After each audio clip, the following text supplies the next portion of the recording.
Good morning, class. Today we are going to study about what are the data types. Now, data types, if you see the chart, there are two types of data types, primitive and non-primitive data types.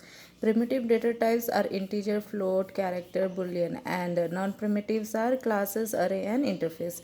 Primitives are known as inbuilt data types, and non-primitives are known as they are known as reference data type. There are number of names that is given to each of them. Now if you see the primitive data types, what is an integer? Integer means the numbers that we give, a simple numbers, the range that is given here. These are the kind of numbers which are written without the decimal points. Okay, so these are called as integer data types. Now integer data types are of different types even, that is byte, short, int, and long. Please learn what are the sizes, what are the ranges, because they are 2 marks question that comes in your exams. Okay, next is your floating. Floating means any number which contains a decimal point or a fraction number. Now there are two types, that is float and double. They are called as floating numbers. Floating numbers means numbers with the decimal point. If suppose you are giving the value in the decimal point, then you have to give the data type to be as float or double. Characters means a single alphabets or anything that you write within these single quotations. Okay, single quotes, that is called as character data type. If you see here, the character data type is always enclosed within a single quotes.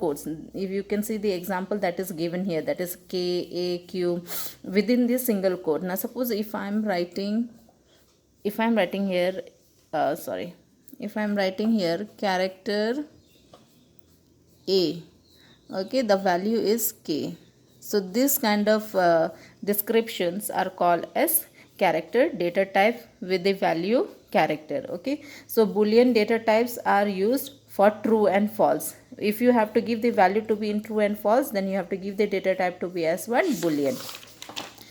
Next is, this is a complete chart that is given to you here. Now classes, this is a complete chart that is given here. You can see the classes, array, and interface. Okay, array is the next coming up chapters you have, so we will learn in detail about the array.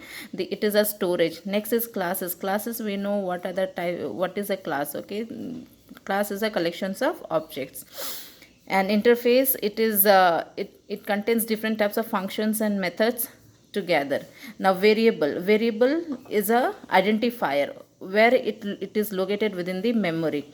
Now what is called as variable? If you see the example that is given here, int fee amount. Now int is what? Data type. Fee amount is a name of a variable. So like this, if you have to give amount is what? Number.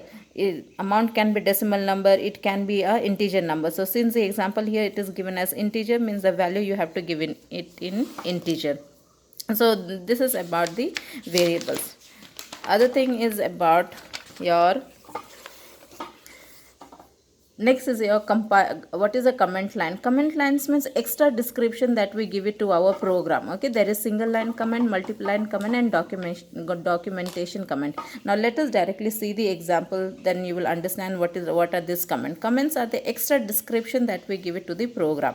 Okay, now single line comment, if you see there is a program that is given here, a demo program that is given here. We are writing what it is written, the main method declaration, means below to this what it is written, public static void main. So this particular line is what? It is a main method.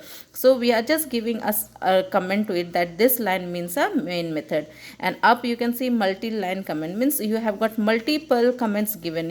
If your comments are crossing more than one line, then it is called as multi-line comment. And documentation comment, if you wanted to give a extra comment, means here if you wanted to give a extra special comment, suppose this program is written by you, then you can use this symbol above this symbol, and within this symbol you can just write, this is the Java program created by myself. So like that you can write, and within this two symbols you can write it. So these are the types of extra comment that we give it to the program, so that it is easier to understand and it is understood that you have what are the code that you have written. It is the description that you are giving, why you are using that particular coding in the program. So this is about the comment line. If you see the example about the data types that is given here, now there are number of variables that we are using. We have got void, where. Now they have, you can change, okay, the name of the variable. This, if you see that black color thing that is written here, the name of the variable is user's choice. Okay, you can write your own variable name but the data type what you are using and the value what you are giving, you should know that. Okay, since boolean, here the value is given as false, so what is the data type? Boolean. If the value is given in character, so what is the data type? Character. Okay, if the value is given in decimal point, what is the data type? Double. So like that you have to give the values and the data types. So that's all about this chapter that we have learned. You have already studied about this data type in 9th standard, so you can just go through that notes even, and please study all these subjective questions that is there in your textbook. If you see, there are number of subjective questions that is there in your textbook. These are very important. This will help you to write the 2 marks questions. Okay, like this only the 2 marks questions comes in your exam. So please study all the chapters subjective questions.